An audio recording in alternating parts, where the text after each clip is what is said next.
Choose the right plant for your space. Before you start, make sure you choose a plant that will thrive in the environment you have at home. Factors such as lighting, temperature, and humidity are important considerations. Choose the right container. The container you choose for your plant should be appropriate for the size of the plant and have drainage holes to allow excess water to drain away. Use the right soil. Different plants require different types of soil, so choose a soil that is appropriate for your plant.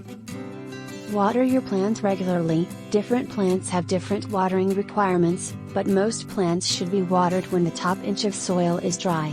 Be careful not to overwater, as this can lead to root rot. Provide adequate light. Most plants require at least some amount of light to thrive.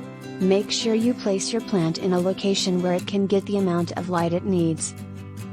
Fertilize your plant. Depending on the plant, you may need to fertilize it to provide it with the nutrients it needs to grow.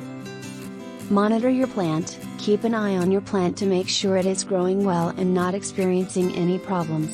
If you notice any issues, take action to address them. By following these steps, you can successfully grow plants at home.